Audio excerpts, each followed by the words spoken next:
Hi friends, ಇವತ್ತು ನಾವು ಯಾವ ಕಡೆ ಪ್ರಯಾಣ ಅಂತ ನೋಡ್ತಾ ಇದ್ದೀರಾ. ನಾವಿವತ್ತು ಪಾಂಡುಪುರದ ಹತ್ರ ಚಿಕ್ಕಡೆ ಅನ್ನೋ ಊರಿಗೆ ಹೋಗ್ತಾ ಇದ್ವಿ. ಏನಪ್ಪ ಇದ್ರ ವಿಶೇಷತೆ ಅಂತ ನೋಡ್ತಾ ಇದ್ದೀರಾ. ಚಿಕ್ಕಡೆಯಲ್ಲಿ ದೇವಿರಮ್ಮ ಅನ್ನೋ ದೇವಸ್ಥಾನ ಇದೆ. ಈ ದೇವಸ್ಥಾನದ ವಿಶೇಷತೆ ಏನು ಅಂದರೆ, ವರ್ಷದಲ್ಲಿ 2 ದಿನ ಬಾಗಿಲು ಓಪನ್ ಇರುತ್ತೆ. 2 ದಿನದಲ್ಲೂ ಹಬ್ಬನ ಗ್ರ್ಯಾಂಡಾಗಿ ಮಾಡ್ತಾರೆ.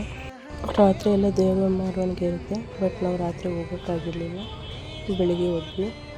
ಅಲ್ಲಿ ಹೋದ್ಮೇಲೆ ಗೊತ್ತಾಯಿತು ಜಾತ್ರೆ ತುಂಬ ಜೋರಾಗಿ ನಡೆಯುತ್ತೆ ಅಂತ.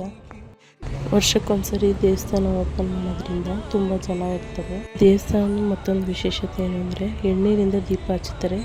ಈ ವರ್ಷ ಹಚ್ಚಿ ಮುಂದಿನ ವರ್ಷ ಬಾಗಿಲು ತೆಗೆಯೋ ತನಕ ಆ ದೀಪ ಉರಿಯುತ್ತೆ. ಹೂವಿನ ಅಲಂಕಾರದಲ್ಲಿ ತುಂಬ ಇಷ್ಟ ಆಯಿತು. ಹಾಗೆ ಮುಂದೆ ಬಂದ್ವಿ. ನಾವು ಕಲ್ಲು ನೋಡಿದ್ವಿ.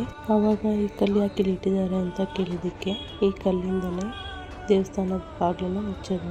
ಒಳಗಡೆ ಬಂದು ನೋಡಿದ್ರೆ ಹಣ್ಣು ಮತ್ತು ತರಕಾರಿಯಿಂದ ಹೂವಿನ ಅಲಂಕಾರ ಮಾಡಿದ್ರು. ಚೆನ್ನಾಗಿತ್ತು. ಕೊನೆಗೂ ತಾಯಿ ದೇವಿರಮ್ಮನ ದರ್ಶನ ಆಯಿತು.